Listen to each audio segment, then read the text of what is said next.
diputado Oscar Agos Carreño, de Encuentro Federal, el bloque que comanda Miguel Pichetto. Carreño viene desde del PRO, es presidente del PRO en la provincia de Córdoba, diputado cordobés, diputado nacional cordobés, y ha tenido, digamos, alguna crítica en particular con respecto al tema del presupuesto, la presentación del presupuesto por parte del presidente Javier Milei. Diputado, ¿qué tal? ¿Cómo le va? Muy buenas tardes. Hola Ricardo, muy buenas tardes. Eh, Crítico de la presentación, ¿no?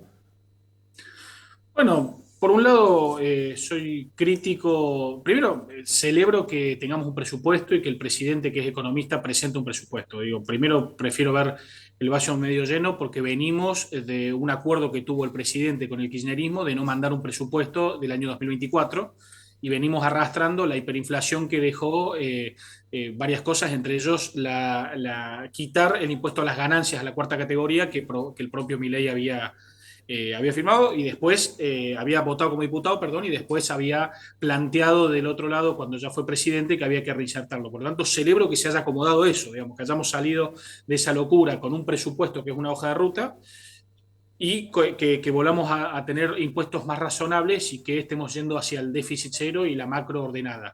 Pero por otro lado, creo que se hizo un show de la presentación del presupuesto, creo que se hizo una valoración sesgada de la gestión, de cómo se autopercibe el presidente, polarizó con el kirchnerismo, creo que innecesariamente le pegó a Mauricio Macri o al PRO cuando habla de la idea de equipos y de gestión. Y sobre todo lo que más me preocupa es que no está el ministro de Economía, o todo indica que el ministro de Economía no va a venir a hacer las presentaciones y responder las dudas de los diputados, por lo que nos han dicho informalmente. Esperemos que eso sea un error, que venga a la Cámara de Diputados el ministro de Economía, que conteste las preguntas, que aclare, porque en definitiva es el Ejecutivo el que le está pidiendo al Congreso la aprobación. Después sobre el texto que han mandado, y ahí ya veo que hay dibujos, y creo que ahí vamos a trabajar mucho para que el presupuesto sea sostenible, para que discutamos las prioridades, pero además para que no se le mienta a los argentinos con las proyecciones y los cálculos que se hacen. Doy solamente dos ejemplos. Le piden a los gobiernos provinciales y a los municipios que ajusten en 60.000 millones de dólares, y cuando uno suma la totalidad de los presupuestos de las provincias más todos los municipios que hay en la Argentina, no llegamos a 60.000 millones de dólares. Por lo tanto, ese es un número tirado para que lo levante la prensa, para que lo levanten las redes sociales, pero en realidad no tiene asidero real. De la misma forma que hacen un cálculo de la inflación de este año en 104%, pero estamos en estimaciones que las mejores le dan 124% a los economistas. Quiere decir que se están guardando 10.000 millones de dólares para que sea una buena noticia a fin del año que viene. Bueno, esas cuestiones son las que hay que discutir, sumado a un tema de prioridades. Somos muy críticos de que están dejando afuera a los jubilados, somos muy críticos que estamos dejando afuera al presupuesto universitario y por otro lado se da un aumento de un 96% en el espionaje, es decir, le volteamos en el Congreso la suba del 800% y ahora se dan prioritariamente subas al espionaje y no a los jubilados y a las universidades. Diputado, hay un dato singularmente importante dentro de los anuncios de Milei. El dólar a 1.207 pesos implica de alguna manera, teniendo en cuenta los reclamos que ha hecho el sector agropecuario, yo diría que ya arranca con atraso. Sí, arranca con atraso y me parece que arranca con el titular de que el cepo sigue, siendo de que la promesa de campaña era que el cepo se acababa y que se le fueron poniendo fechas y ya no se habla de fechas. Me parece que con cepo y con un dólar atrasado va a ser un poco inconsistente o bastante inconsistente que en la realidad esa hoja de ruta termine siendo lo que suceda. Y eso creo que es un problema porque los mercados, el FMI, la sociedad ve el presupuesto, no tanto porque les interese los presupuestos a nadie, sino porque es una señal de que la salida es sustentable, de que el Congreso acompaña en ese proceso y ayuda.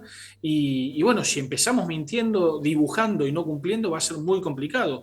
Por eso creo que lo más importante, Ricardo, es que lo tengamos al titular de la cartera de Economía, que no le gusta mucho venir al Congreso por sus acciones pasadas, digamos, y los cuestionamientos, pero bueno, necesitamos que el que es el titular de la cartera venga al Congreso, dé las explicaciones, se banque la ronda de preguntas, cuestionamientos, desde el kirchnerismo y la izquierda hasta los bloques dialoguistas y hasta los propios técnicos que tienen los partidos más afines al gobierno, pero que responda a todo, porque realmente los argentinos necesitamos estar unidos en algunas cosas. Una de ellas es mostrarle a todo el mundo civilizado, a los mercados, que podemos trazar una hoja de ruta y que queremos que la macro esté ordenada. Los votos están para eso, pero bueno, falta que se resuelvan ese tipo de dudas que usted muy bien plantea. Bueno, es incomprensible de que el ministro de Economía no vaya a la comisión a dar los detalles correspondientes, ¿no? Es incomprensible. Pero es lo que está pasando. Fíjense que le preocupa mucho más lo comunicacional. El presidente eligió el prime time de un domingo a la noche, que por suerte por suerte le salió mal para que puedan ver de que la gente los domingos quiere estar con su familia, no viendo al presidente hablar de presupuesto. Priorizan lo comunicacional, priorizan lo que son dibujos en un documento, pero lo más importante es que venga el titular de la cartera, ponga la cara y explique y nos explique racionalmente, como fue en la ley base, donde el único ministro que faltó fue justamente nos expliquen, intercambiemos, quizás si nosotros entendemos por qué hay que aumentar un 96% la plata en el espionaje, porque hay alguna alerta, lo vamos a comprender, lo vamos a tratar, pero lo que no pueden hacer es no dar la cara, no discutir y pretender que se lo votemos rápidamente, porque si no vamos a empezar a pensar que lo que dicen varios periodistas es cierto, que no quieren que le aprobemos el presupuesto, y la verdad que nosotros queremos aprobar el presupuesto como queríamos aprobar la ley bases, pero no como era la ley base que venía con retenciones al valor agregado y al maní de Córdoba, no, sin subir las retenciones. Bueno, acá queremos un presupuesto que sea serio y que discutamos prioridades. Si no hay plata para los jubilados, que no haya plata para espías. Si no hay plata para las universidades, que no haya plata para comprar los submarinos. Tengamos la discusión en serio. A mí me hizo ruido algo que dijo usted, que es, digamos, la pauta inflacionaria estimada para este año con la pauta real que se estima por parte del Fondo Monetario Internacional y por parte del REM. A mí me hace ruido los 10.000 millones que dice usted se van a recaudar de más sobre la pauta que estima el gobierno. Yo creo que va a ser mucho más. Yo creo que va a ser mucho más. Y me preocupa, ¿sabe qué? El destino de esos fondos.